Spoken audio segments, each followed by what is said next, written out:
الفاتحہ۔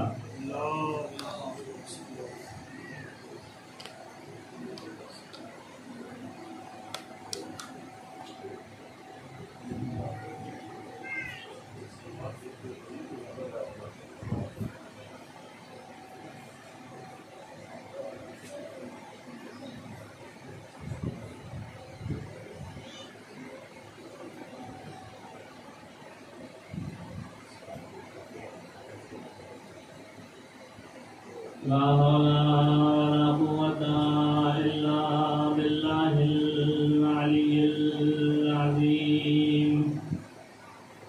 حسبنا الله ونعم الوكيل، نعم المولى ونعم النصير۔ أعوذ بالله من الشيطان الرجيم، بسم الله الرحمن الرحيم۔ الحمد لله رب العالمين، الصلاة والسلام والتحية والإكرام على النبي الأمي المكي المدني القرشي الهاشمي ومولانا أبي القاسم محمد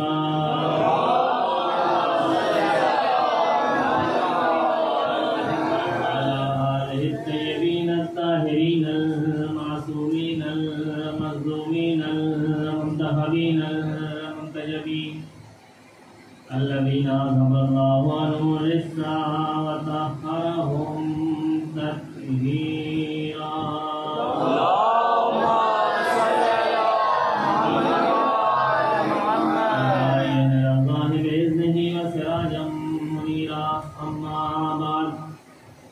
قال الله تبارك وتعالى في كتابه الكريم وهو أصدق الصادقين وقوله الحق، بسم الله الرحمن الرحيم۔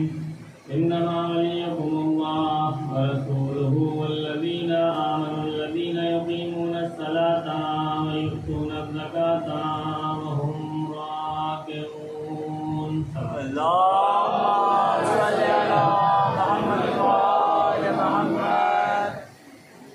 ارشاد ہو رہا ہے کہ بے شک تمہارا ولی اللہ ہے اور اس کا رسول بھی تمہارا ولی اور حاکم ہے۔ اور اس کے بعد اسی ولایت کے سلسلے کو آگے بڑھاتے ہوئے، ولایت کی کڑی کو آگے بڑھاتے ہوئے ارشاد ہوا کہ دیکھو اللہ تمہارا ولی ہے، اس کا رسول بھی تمہارا ولی اور حاکم ہے، اور وہ صاحبان ایمان بھی تمہارے ولی اور حاکم ہیں کہ جن کی صفات آیت میں یہ بیان کی گئی کہ وہ نماز قائم کرتے ہیں اور حالت رکوع میں زکوٰۃ ادا کرتے ہیں۔ اس آیت کریمہ کے ذیل میں جو آپ سے گفتگو ہو رہی ہے کہ اللہ نے اپنی ولایت کے ساتھ ساتھ آل رسول اور آل رسول کی ولایت کا بھی اعلان کیا کہ اللہ بھی تمہارا ولی ہے، اس کا رسول بھی تمہارا ولی ہے، اور وہ صاحبان ایمان بھی تمہارے ولی اور حاکم ہیں جن کی صفات آیت میں بیان کی گئی۔ تو سوال یہ تھا کہ جب اللہ نے اپنی ولایت کا اعلان کر دیا تھا کہ اللہ تمہارا ولی ہے، تو کیا ضرورت تھی کہ رسول اور آل رسول کی بھی ولایت کا اعلان کیا جائے؟ اللہ ولی ہے، کسی کو اس میں شک نہیں۔ ہر کوئی اس بات کو تسلیم کرتا ہے کہ اللہ ولی ہے، وہ ہمارا خالق ہے، وہ ہمارا رازق ہے، اس نے ہمیں پیدا کیا ہے، لہذا ہمارا ولی اور حاکم ہے۔ تو جب اللہ ولی اور حاکم ہے تو پھر کیا ضرورت پیش آئی کہ اللہ نے اپنی ولایت کے اعلان کے ساتھ ساتھ رسول اور آل رسول کی بھی ولایت کا اعلان کیا ہے؟ صلوات ہے محمد۔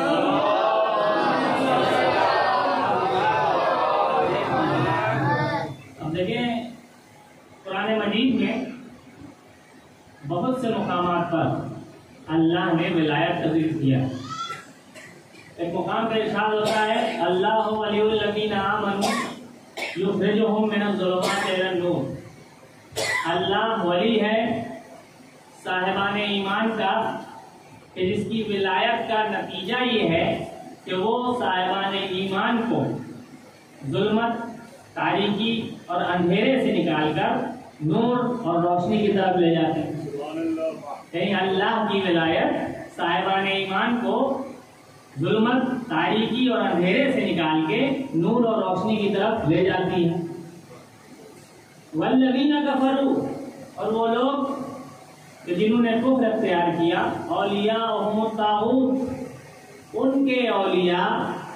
دیکھیں اس سے یہ بھی ثابت ہو گیا کہ حق کا ولی ایک ہوگا لیکن باطل کا ولی ضروری نہیں ہے کہ ایک ہو، بلکہ ایک سے زیادہ بھی ہو سکتا ہے.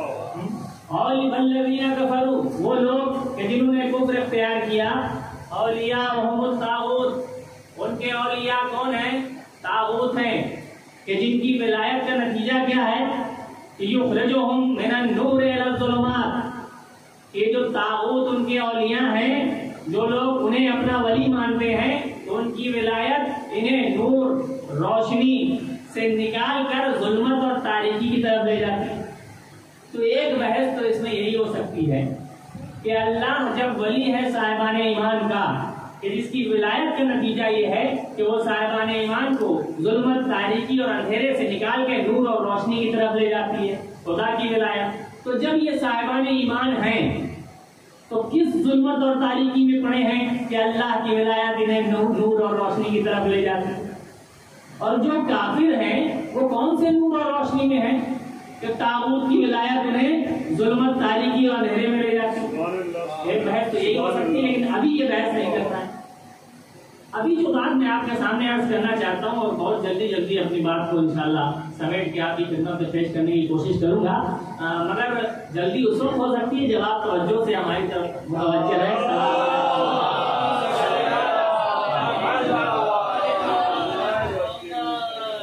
تو ایک مقام پر باقی بتائیے کہ کیا قرآن کے بیان میں کہیں اختلاف ہو سکتا ہے؟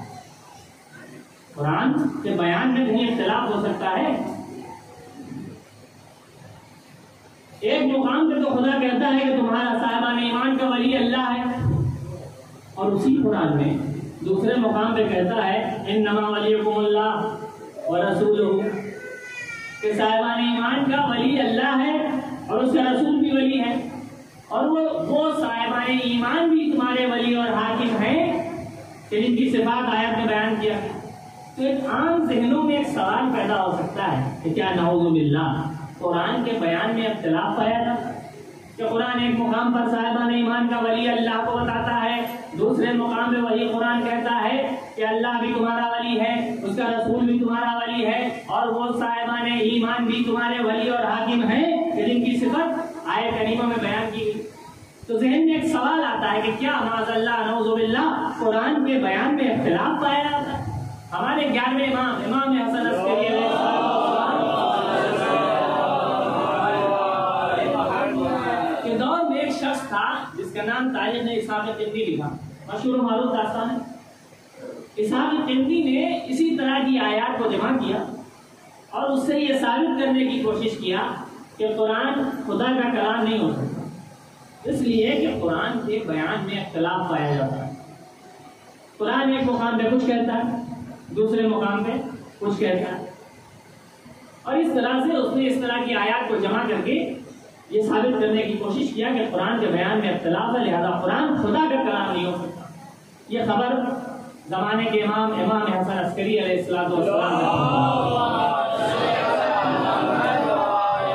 تو امام علیہ السلام نے اسحاق قندی کے ایک شاگرد کو طلب فرمایا اور کہا کہ تم پہلے اپنے استاد سے قربت اختیار کرو اور اپنا اعتبار اور اطمینان بڑھاؤ، اور جب تمہارا اعتبار استاد پہ قائم ہو جائے تو تم استاد سے کہنا کہ سنا ہے کہ آپ نے کوئی کتاب لکھی ہے جس میں یہ ثابت کرنے کی کوشش کیا ہے کہ قرآن خدا کا کلام نہیں ہے، اس لیے کہ اس میں اختلاف پایا جاتا ہے، اور جب وہ کہے لکھا ہے تو تم اس سے وہ کتاب پڑھنے کی غرض سے مانگ لینا. اس نے ایسا ہی کیا. پہلے تو ظاہر ہے استاد سے قربت اختیار کرنا شروع کیا، اپنا اطمینان استاد پر بڑھانا شروع کیا، اور جب استاد اپنے شاگرد سے مطمئن ہو گئے تو ایک دن موقع پا کے اس نے کہا استاد سنا ہے کہ آپ نے کوئی کتاب لکھی ہے جس میں یہ ثابت کرنے کی کوشش کیا ہے کہ قرآن کے بیان میں نعوذ باللہ اختلاف ہے، اس لیے قرآن خدا کا کلام نہیں ہو سکتا۔ استاد نے ہاں لکھی ہے، تو کیا یہ ممکن ہے کہ آپ کچھ دنوں کے لیے یہ کتاب مجھے دے دیجیے؟ کہا بالکل لے جاؤ، تم پڑھ کے لے آنا۔ اب وہ کتاب لے کے امام کی خدمت میں آ گیا۔ امام نے کہا اسے لے جاؤ، اپنے پاس 2 4 دن رکھو، اور 2 4 دن بعد جب یہ کتاب لے کے واپس کرنے جانا تو اپنے استاد سے ایک سوال کرنا اور کہنا کہ استاد پہلے تو تعریف کرنا کہ آپ نے کیا کتاب لکھی، سبحان اللہ، اور آپ کے علم کا کیا کہنا، لیکن استاد میرے ذہن میں ایک سوال ہے کہ آپ نے جو قرآن کے بیان میں تضاد اور اختلاف پیدا کرنے کی کوشش کیا ہے، تو یہ بتائیے کہ قرآن کی آیات سے جو معنی اور مفاہیم آپ نے سمجھا ہے وہ کہاں سے سمجھا؟ اگر آپ نے وہی معنی سمجھے ہیں جو خدا نے سمجھ کے کہے تھے تو اس معنی کو سمجھنے کا ذریعہ کیا تھا؟ اور اگر آپ نے قرآن کی آیات سے وہ معنی سمجھے ہیں جو آپ کے ذہن میں آئے تو استاد صاحب کلام کسی کی سمجھ کا ذمہ دار نہیں ہوتا۔ اب اس نے 2 4 دن کتاب رکھا اور لے کے استاد کے پاس پہنچا اور تحریر خوب تعریف لکھی، استاد کیا کہنا، اور آپ سے بڑا عالم دنیا میں کون، آپ سے ان کو تو چرچا ہے اور آپ نے تو غلط کتاب لکھ دی، اور کیا کہنا، آج تک کائنات میں ایسی کتاب کسی نے نہ لکھی۔ لیکن استاد میرے ذہن میں ایک سوال آتا ہے، میرا کیا سوال ہے کہ استاد آپ نے جو اپنی کتاب میں قرآن کے بیان میں اختلاف ثابت کرنے کی کوشش کیا ہے، تو استاد یہ بتائیے کہ قرآن کی آیات سے جو معنی و مطالب اور مفہوم آپ سمجھے ہیں تو کیا یہ وہی معنی ہے جو خدا نے سمجھ کے کہے تھے؟ اگر یہ وہی معنی ہے تو آپ تک یہ معنی پہنچے کیسے؟ اور اگر وہ معنی آپ سمجھے ہیں جو آپ کے ذہن میں آئے تو استاد صاحب کلام کسی کی سمجھ کا ذمہ دار نہیں ہوتا۔ اب جیسے ہی اس نے یہ سنا فوراً کہنے لگا یہ بتاؤ یہ سوال تم سے کس نے کرنے کو کہا ہے؟ چلو نہیں استاد وہ تو بس ہمارے ذہن میں ایک سوال آ گیا تو میں نے سوچا کہ آپ سے پوچھ لوں۔ کہنے لگے تم ہو ہمارے شاگرد، تمہاری صلاحیتوں کا علم مجھے ہے، جو سوال تمہارے استاد کے ذہن میں نہ آ سکا تو بھلا تمہارے ذہن میں کہاں سے آئے گا؟ مجھے سچ سچ بتاؤ کہ تم سے کس نے کہا ہے؟ جب استاد نے اصرار کیا تو اس نے کہا یہ سوال مجھے زمانے کے امام حسن عسکری علیہ السلام نے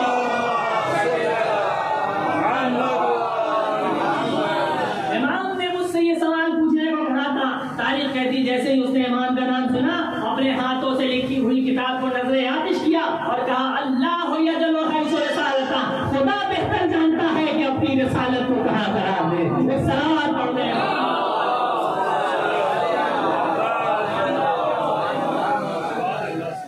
معلوم ہوا کہ قرآن کے بیان میں اختلاف نہیں ہو سکتا، لیکن جو بات میں عرض کرنا چاہ رہا ہوں کہ ایک مقام پہ خدا نے کیا کہا کہ اللہ ولی الذین آمنوا، اللہ ولی ہے صاحبان ایمان کا۔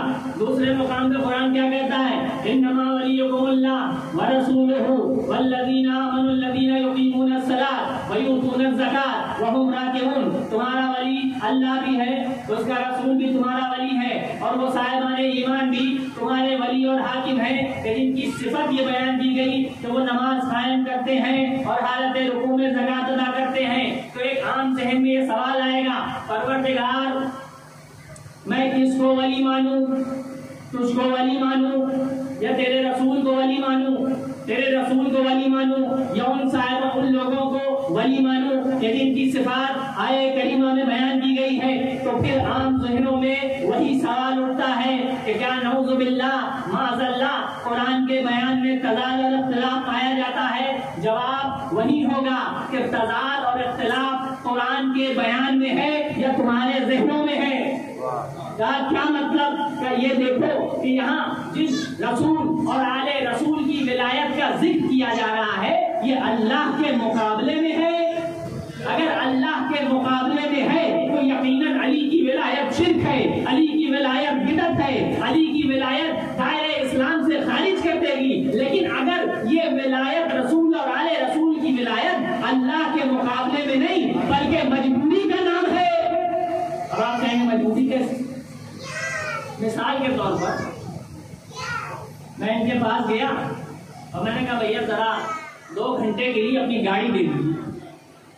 پہلے تو وہ مولانا صاحب دے تو دیتا لیکن ذرا ابا حضور سے پوچھ کہ وہ راضی ہیں یا نہیں۔ میں ایک طالب علم کے پاس گیا کہ ذرا 2 گھنٹے کے لیے اپنی کتاب دے دیجیے، میں پڑھ کے واپس کر دوں گا۔ کہنے لگے وہ مولانا دے تو دیتا مگر تھوڑی دیر ٹھہریے ذرا اپنے استاد سے پوچھ لوں کہ ان کی مرضی کیا ہے۔ ایک بیٹے کو اس بات کی فکر ہوتی ہے کہ وہ اپنے باپ کی پسند اور ناپسند کو جان کے قدم بڑھائے، اپنے باپ کی مرضی، رضا اور نارضایتی کو جان کے قدم آگے بڑھائے۔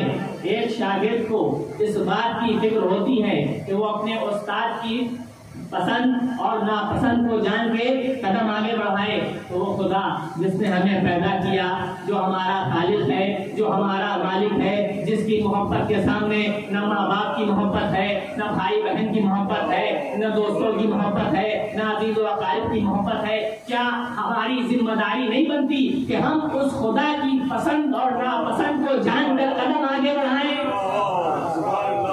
اور جس طرح ہماری ذمہ داری ہے کہ ہم خدا کی پسند اور ناپسند کو جان کر قدم آگے بڑھائیں، اسی طرح اس خدا کی بھی ذمہ داری ہے۔ ساری ذمہ داری بیٹوں کی نہیں ہوتی کہ بیٹے صرف باپ کی پسند اور ناپسند کو جانے، بلکہ باپ کی بھی ذمہ داری ہے کہ وہ موقع بموقع اپنے بیٹے کو سمجھاتا رہے، دیکھو یہ مجھے پسند ہے، یہ مجھے ناپسند ہے۔ تو ساری ذمہ داری ہماری نہیں ہے کہ ہم خدا کی پسند اور ناپسند کو جان کے قدم بڑھائیں۔ خدا کی بھی ذمہ داری بنتی ہے کہ وہ ہمیں بتاتا رہے، میرے بندے دیکھو مجھے یہ پسند ہے، مجھے یہ ناپسند ہے، لیکن مجبوری دونوں طرف ہے۔ خدا بھی چاہتا ہے کہ بندے کو اپنی پسند اور ناپسند بتائے، بندہ بھی چاہتا ہے کہ خدا کی پسند اور ناپسند کو جان کے قدم آگے بڑھائے، مگر مجبوری دونوں طرف ہے۔ ہم اپنی گندگیوں کی بنیاد پر اس تک جا نہیں سکتے، وہ اپنی پاکیزگیوں کی بنیاد پر ہم تک آ نہیں سکتا۔ تو جب ہم اس تک جا نہیں سکتے، وہ ہم تک آ نہیں سکتا، تو اب ضرورت تھی ایک میڈیٹر کی، ضرورت تھی ایک میسنجر کی، ضرورت تھی ایک درمیانی رابطے کی، ضرورت تھی ایک پیغمبر کی، جو جسم ہونے کے اعتبار سے ہمارے جیسا لگتا ہو، لگنا اور ہے۔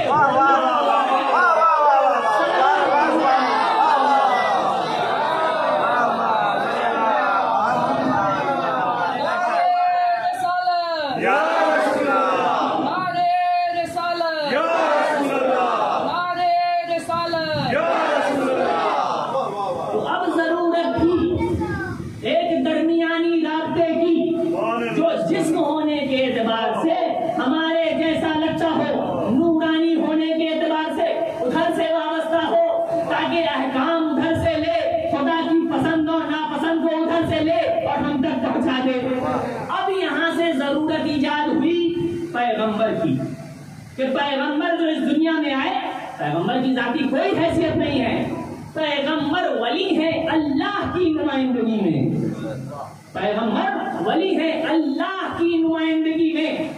تم اس سرزمین پر ہمارے نمائندے بن کر جاؤ۔ نبی اس سرزمین پر اس کے نمائندے بن کے آئے، کیوں؟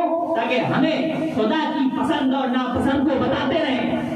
یہ خدا کی پسند اور ناپسند بتانے کی ضرورت کب تک ہے؟ توجہ سے یہ خدا کی پسند اور ناپسند بتانے کی ضرورت کب تک ہے؟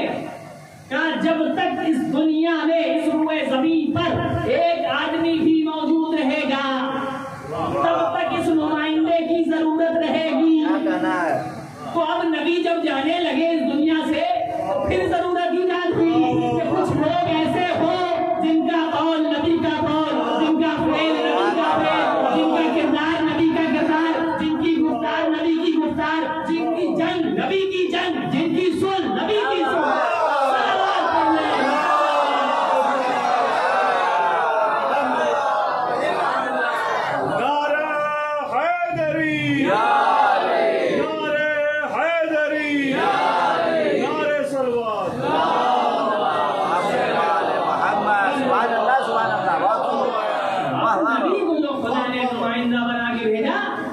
یہ مجبوری کا نام ہے، کیونکہ نبی درمیانی رابطہ ہے، جسم ہونے کے اعتبار سے ادھر سے وابستہ ہے، نورانی ہونے کے اعتبار سے ادھر سے وابستہ ہیں، وہ خدا کی پسند اور ناپسند کو ادھر سے لیتے ہیں اور ہم تک پہنچاتے ہیں۔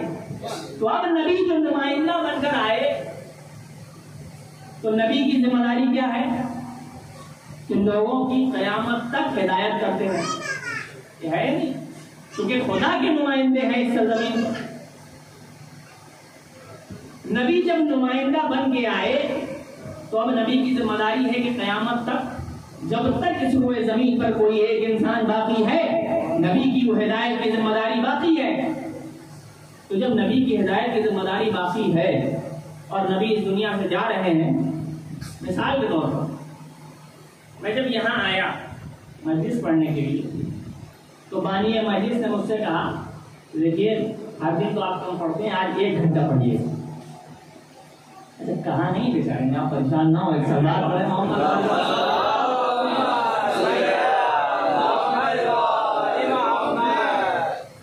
1 گھنٹہ پڑھیے گا۔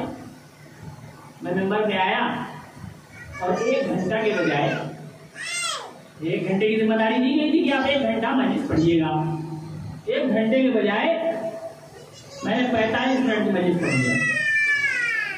اب جیسے ہی 45 منٹ کی مجلس پڑھ کے اترا تو جو بانی مجلس تھے انہوں نے کہا مولانا آپ سے 1 گھنٹہ پڑھنے کو کہا تھا اور آپ نے تو 45 منٹ پڑھ دیا۔ لیکن یہ جو مجمع تھا نہیں 45 منٹ میں مناسب بات کر دی، اس سے زیادہ طول دینے کا کوئی فائدہ نہیں تھا۔ پڑھے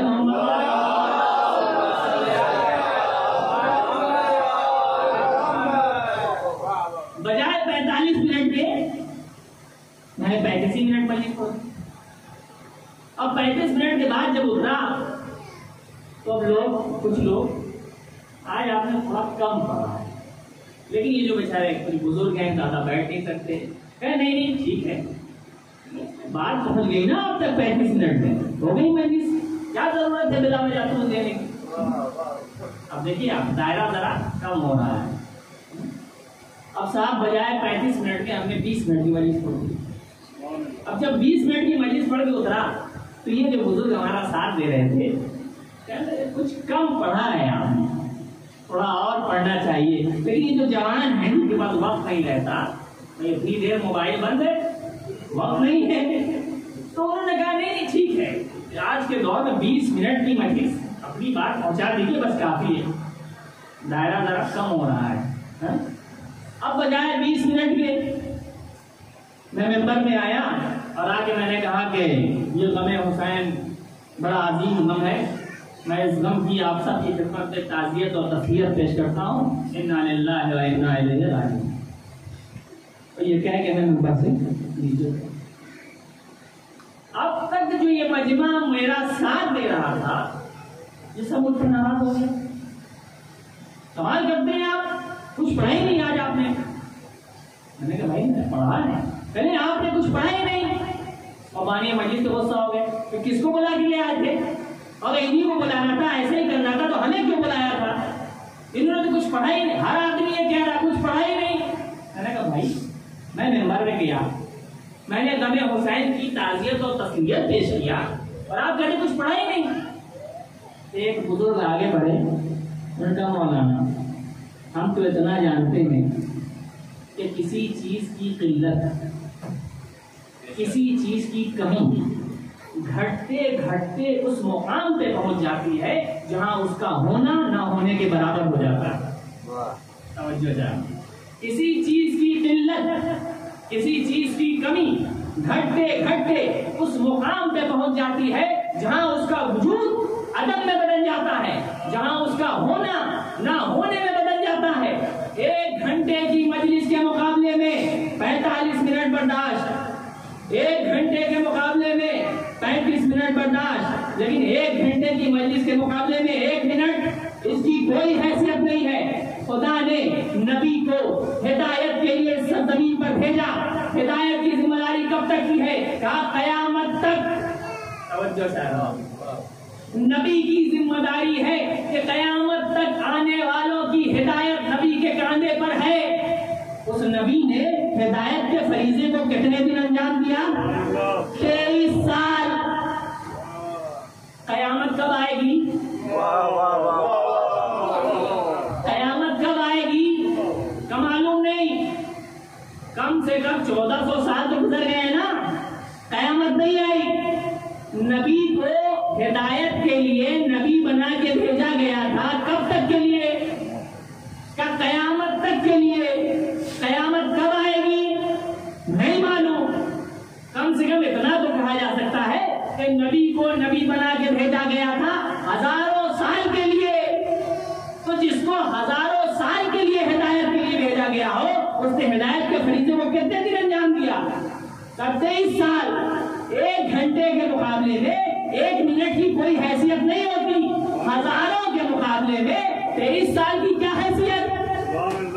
میں کہوں گا یا نبی اللہ، آپ کو خدا نے نبی بنا کے ہدایت کے لیے سرزمین پہ بھیجا ہے اور ہدایت کی ذمہ داری قیامت تک کے لیے ہے، تو یا نبی اللہ یا تو آپ قیامت تک یہاں رہیے اور لوگوں کی ہدایت کے فریضے کو انجام دیجیے۔ ایک مرتبہ نبی نے کہا، میں کہا یا نبی اللہ اگر آپ جا ہی رہے ہیں تو کم از کم اپنے بعد کچھ لوگوں کو چھوڑ کے جائیے جو آپ کے جیسے ہو۔ ایک مرتبہ نبی نے کہا اگر میں نے ایسا نہ کیا تو، میں نے کہا آپ حبیب خدا ہیں، مجھ میں تو جرأت نہیں ہے، مگر قرآن کہہ دے گا فما بلغت رسالتہ، اگر علی کی ولایت کا اعلان نہ کیا تو تم نے رسالت کا کوئی کام ہی انجام نہ دیا۔ ساتھ پڑھ رہے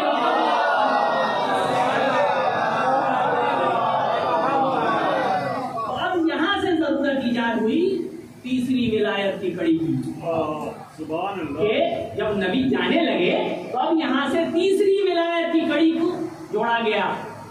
انما ولیکم اللہ، تمہارا ولی اللہ ہے، ورسولہ، اور اس کا رسول بھی تمہارا ولی ہے۔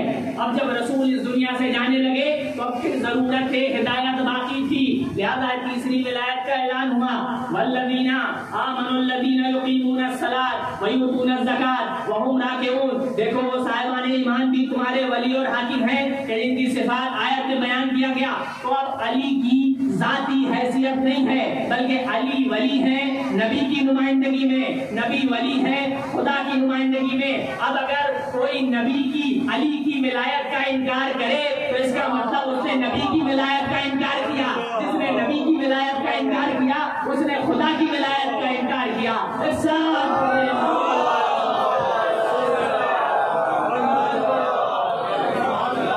اب یہاں ضرورت ایجاد ہوئی کہ نبی کو فرمانا پڑا انی تارک فیکم الثقلین، کتاب اللہ و عطرتی۔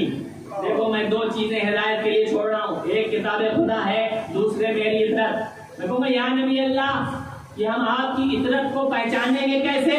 کہ گھبراؤ نہیں، اس کی پہلی فرد کو غدیر کے میدان میں ہاتھوں پہ اٹھا کے پہچانوا دوں گا، من کنت مولا فہذا علی مولا۔ اس کے بعد ہر آنے والا اپنے بعد والے کو پہچانواتا جائے گا۔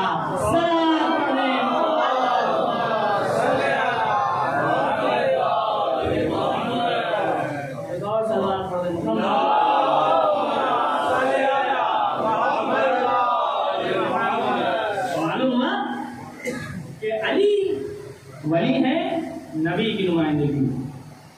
جب علی اس دنیا سے جانے لگے تو علی کی نمائندگی میں ولی حسن، جب حسن اس دنیا سے جانے لگے حسن کی نمائندگی میں ولی حسین۔ تو اب حسین کی ذاتی کوئی حیثیت نہیں ہے، ولی مطلق اللہ، اللہ کی نمائندگی میں ولی نبی، نبی کی نمائندگی میں ولی علی، علی کی نمائندگی میں ولی حسن، حسن کی نمائندگی میں ولی حسین۔ اب جس نے حسین کی ولایت کا انکار کیا گویا اس نے حسن کی ولایت کا انکار کیا، جس نے حسن کی ولایت کا انکار کیا اس نے علی کی ولایت کا انکار کیا، جس نے علی کی ولایت کا انکار کیا اس نے نبی کی ولایت کا انکار کیا، جس نے نبی کی ولایت کا انکار کیا اس نے خدا کی ولایت کا انکار کیا۔ تو پلٹ کے یہ بھی تو ہو سکتا ہے کہ جس نے حسین سے بیعت مانگا اس نے حسن سے بیعت مانگا، جس نے حسن سے بیعت مانگا اس نے علی سے بیعت مانگا، جس نے علی سے بیعت مانگا اس نے نبی سے بیعت مانگا، جس نے نبی سے بیعت مانگا وہ در حقیقت خدا سے بیعت مانگ رہا ہے۔ کچھ بھی ہو سکتا ہے، مسلمان نہیں ہو سکتا۔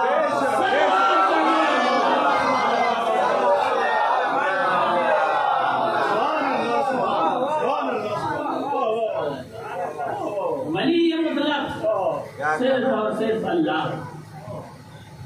اللہ کی نمائندگی میں ولی نبی، نبی کی نمائندگی میں ولی علی، علی کی نمائندگی میں ولی حسن، حسن کی نمائندگی میں ولی حسین، حسین کے بعد ولی زین العابدین، زین العابدین کے بعد ولی محمد باقر، محمد باقر کے بعد ولی جعفر صادق، جعفر صادق کے بعد ولی موسیٰ کاظم، موسیٰ کاظم کے بعد ولی علی رضا، علی رضا کے بعد ولی محمد تقی، محمد تقی کے بعد ولی علی نقی، علی نقی کے بعد ولی حسن عسکری، حسن عسکری کے بعد ولی وہ ساکن غیبت، ساکن غیبت کے بعد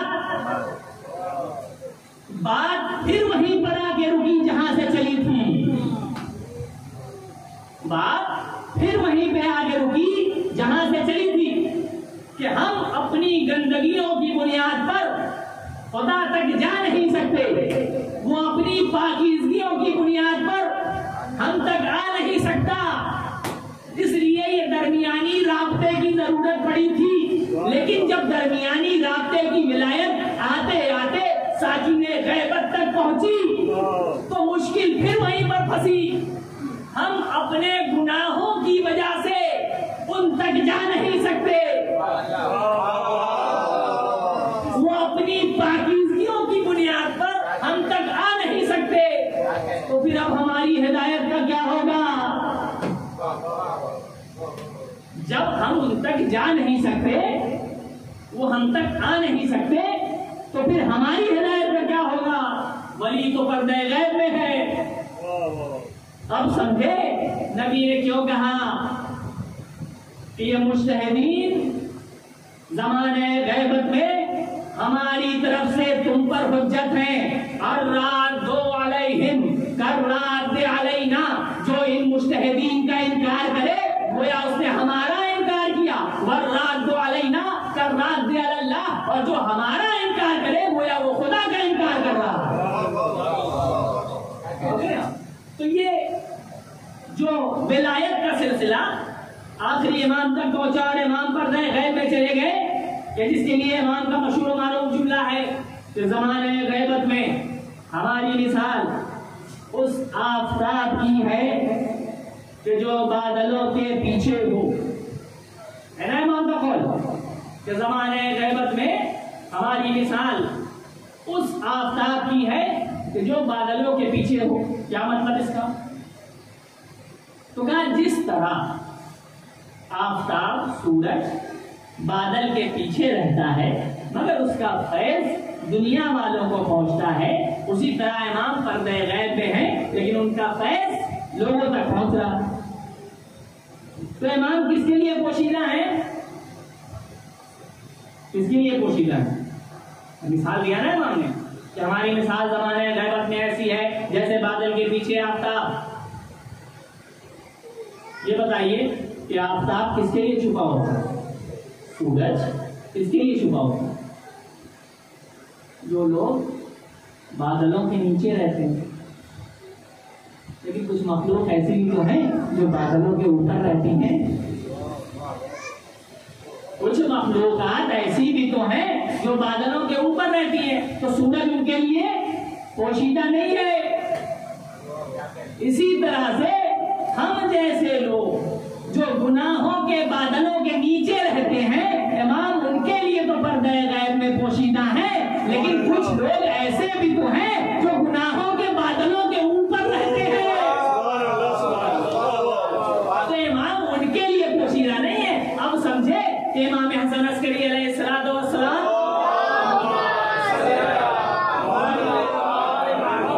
نے کیوں فرمایا من کانا من الفقهاء سائلا لنفسه حافظا لدینه مخالفا لهواه مطیعا لامر مولا فللعوام ان یقلدوه. فقہاء میں سے وہ لوگ کہ سائلا لنفسه جو اپنے نفس کی حفاظت کرتے ہیں، حافظا لدینه دین خدا کی حفاظت کرتے ہو، مخالفا لہوا اپنے خواہشات نفسانی کی مخالفت کرتے ہو، مطیعا لامر مولا اپنے مولا و آقا کے حکم کی اطاعت کرتے ہو، فللعوام ان یقلدوه تو عوام کے لیے ضروری کریں. کیوں؟ کہ اس لیے کہ زمانے غیبت میں یہ فقہا ہماری طرف سے تم پر حجت ہے اور ان پر خدا کی طرف سے ہم حجت ہیں. میں نے عرض کیا کہ یہ فقہا وہ ہیں کہ جو گناہوں کے بادلوں کے اوپر رہنے والے ہیں. اسی لیے زمانے غیبت میں بھی ملاقات کا سلسلہ جاری ہے. یہ الگ بات ہے کہ روایات میں یہ حکم ہے کہ کوئی یہ دعویٰ نہیں کر سکتا کہ امام خود سے ملاقات کرتے ہیں، لیکن اس کا یہ مطلب نہیں کہ ملاقات نہیں ہو سکتی. ہو سکتی ہے لیکن دعویٰ کرنے کو منع کیا گیا. تو زمانے غیبت میں اب یہ ولایت کا سلسلہ کہاں تک پہنچا؟ ان فقہا تک کہ جن کی صفات امام نے بیان کی. سلسلہ کہیں سے ٹوٹتا نہیں ہے. جو سلسلہ ولایت خدا سے چلا تھا وہ ایک کے بعد ہوتا ہوا ان مجتہدین اور فقہا تک پہنچا. یہ کون لوگ ہیں؟ یہ وہ لوگ ہیں جو گناہوں کے بادلوں کے اوپر رہنے والے. پڑھیں فقہا کی تاریخ پڑھیں. وقت نہیں، میں صرف ایک واقعہ بیان کرتا ہوں اور آپ کی رحمت ہوں. مقدس اردبیلی نام سنا ہوگا. اتنے بزرگ عالم دین، مجتہد فقیہ، اپنے زمانے کا شیخ الاسلام. نہ جانے کتنے واقعات ہیں. انہیں میں ایک واقعہ یہ ایک مرتبہ یہ کربلا معلیٰ نجف اشرف سے کربلا معلیٰ زیارت امام حسین علیہ السلام کے لیے نکلی. اس زمانے میں علماء پیدل زیارت کے لیے نجف سے کربلا جایا کرتے. یہ نکلے. اب ظاہر ہے آج کا دور تو تھا نہیں، ہر طرح کی سہولتیں موجود ہیں. وہ بیابانوں سے گزرتے ہوئے کربلا کے طرف روانہ تھے کہ راستے میں پیچھے سے کسی عرب نے آواز دیا، مقدس اردبیلی کہاں جا رہے ہو؟ اب جو پلٹ کے دیکھا تو دیکھا کہ گھوڑے پر ایک عرب سوار ہے. انہوں نے کہا کہ کربلا جا رہا ہوں، امام حسین کی زیارت کو جا رہا ہوں. کہا بیٹھ جاؤ ہمارے ساتھ، گھوڑے پہ سوار ہو جاؤ، میں بھی کربلا جا رہا ہوں. اب جب چلے تو اس عرب نے سوال کیا کہ یہ بتاؤ کہ تم کہاں کے رہنے والے ہو؟ کہ میں اردبیل کا رہنے والا ہوں. اردبیل ایران میں ایک شہر ہے. کہا اچھا یہ بتاؤ اردبیل میں ایک شخص ہے، انہوں نے نام لیا، فلاں شخص کو جانتے ہو؟ اچھا وہ ایسے شخص کا نام لیا جو بدنام زمانہ. یہ وہ لوگ ہیں جو گناہوں کے بادلوں کے اوپر رہنے والے ہیں. ایک بدنام زمانہ شخص کا نام لیا کہ فلاں کو جانتے ہو؟ انہوں نے ہاں جانتا ہوں. کہ کیسا انسان؟ تعریف کرنا شروع کر دیا. کیا کہنا اس کا، وہ بڑا نیک انسان ہے، وہ تقی پرہیزگار انسان ہے اور اس کے تو تقوی کی چرچے ہیں. اچھا اگر خدا نخواستہ ہم سے کوئی پوچھ لے کسی کے بارے میں تو جو عیب نہیں بھی ہے 4 عیب اور لگا دیں. لیکن یہ کون لوگ ہیں؟ یہ وہ لوگ ہیں جو گناہوں کے بادلوں کے اوپر رہنے والے ہیں. انہوں نے تعریف شروع کر دیا، دوسرے کا نام لیا. تو فلاں کو جانتے ہو؟ وہ بھی بدنام زمانہ. انہوں نے اس کی بھی تعریف شروع کر دی. ہاں بہت اچھے انسان ہیں ماشاءاللہ، پرہیزگار ہیں، نمازی ہیں اور بہت باتقوا انسان ہیں. ایک ایک کو پوچھتے گئے اور ایسے ایسے کو پوچھتے گئے کہ جو بدنام زمانہ تھے. آخر میں پوچھا کہ مقدس اردبیلی کو جانتے ہو؟ کہ ہاں ہاں جانتا ہوں. انتہائی قسم کے مغرور اور گھمنڈی انسان. ان کے ابا نے ان کا نام مقدس رکھ دیا ہے تو سمجھتے ہیں واقعی میں بہت مقدس ہوں. ایک مرتبہ آنے والے نے کہا مقدس اردبیلی کیا جو انسان اپنے زمانے کے امام کے ساتھ اس کی سواری پہ بیٹھا ہو کیا اس میں یہ عیب ہو سکتا ہے؟ اب جو دیکھا تو نہ کوئی سوار ہے نہ کوئی سواری ہے، زمین پہ کھڑے. بول کیا یہ کون لوگ ہیں؟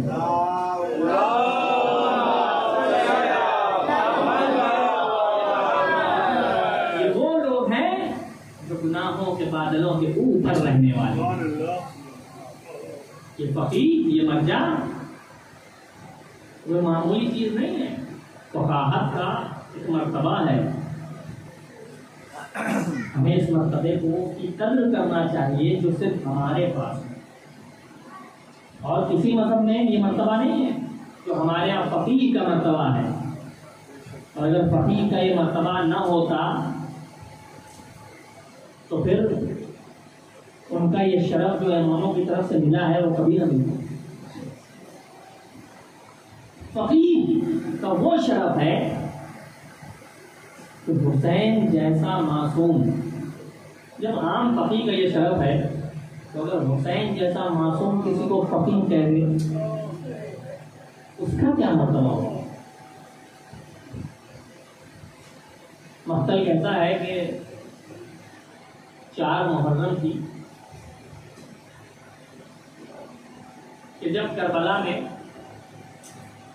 4000 کا یزیدی لشکر اور وارد ہوا، اور ظاہر ہے 4000 کا لشکر جب کربلا میں یزیدی لشکر وارد ہوا تو شور و غل ہوا۔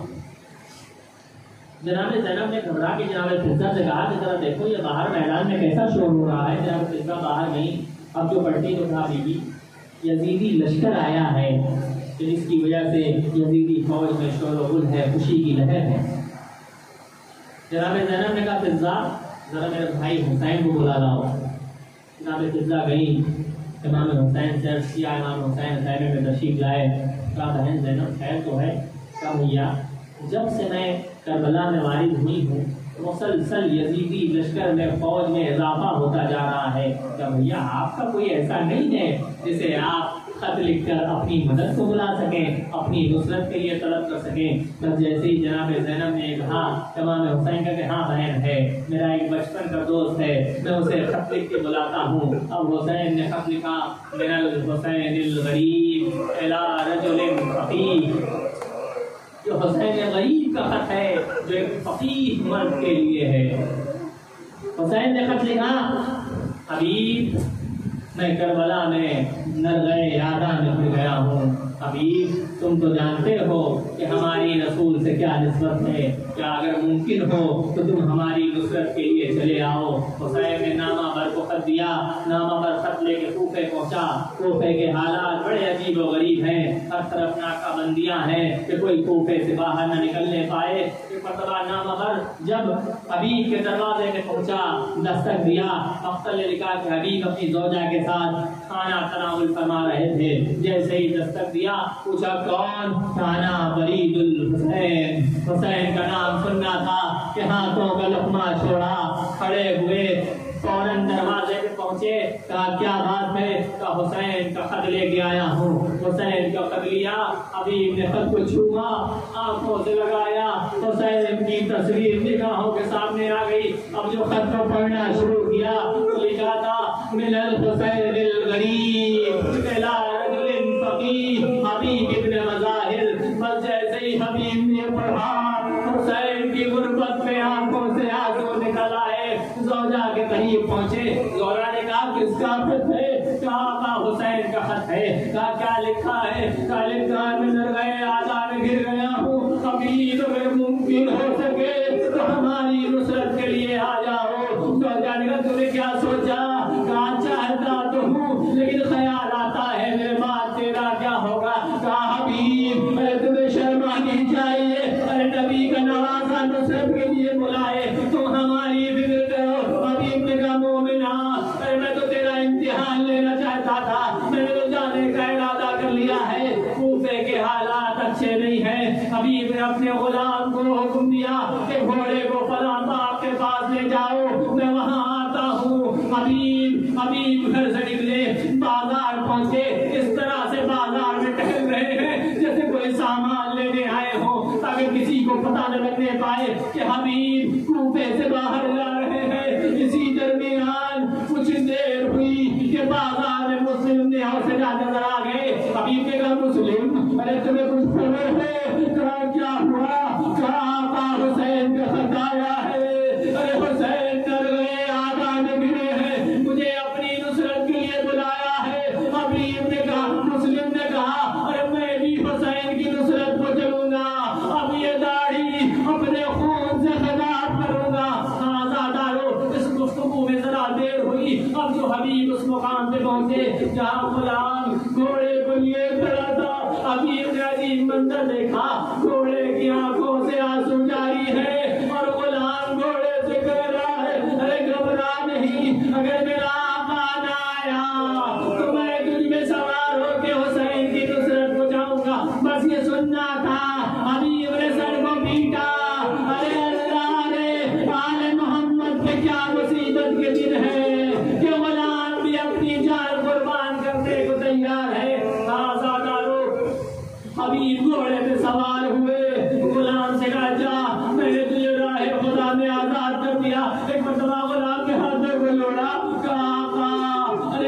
تک آپ کی خدمت کر رہا تھا، اپنے ساتھ رکھا، جب حسین کی خدمت کا وقت آیا تو مجھے جدا کر رہے ہیں، ارے میں بھی آپ کے ساتھ جاؤں گا۔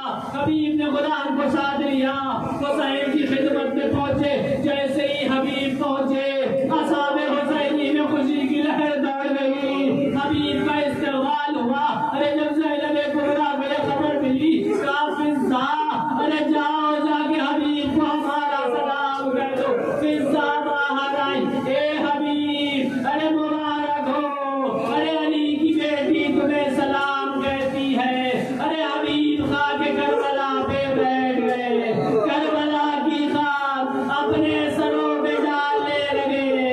اے خدا، ارے یہ وقت آ گیا کہ نبی زادیاں، علی کی بیٹیاں مجھ غلام کو سلام۔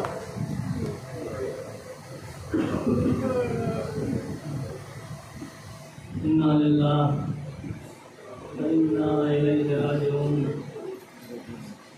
سلام بقضائہ وتسلیما لامرہ، الا لعنۃ اللہ علی قوم الظالمین، سيعلم الذين ظلموا أي منقلب ينقلبون۔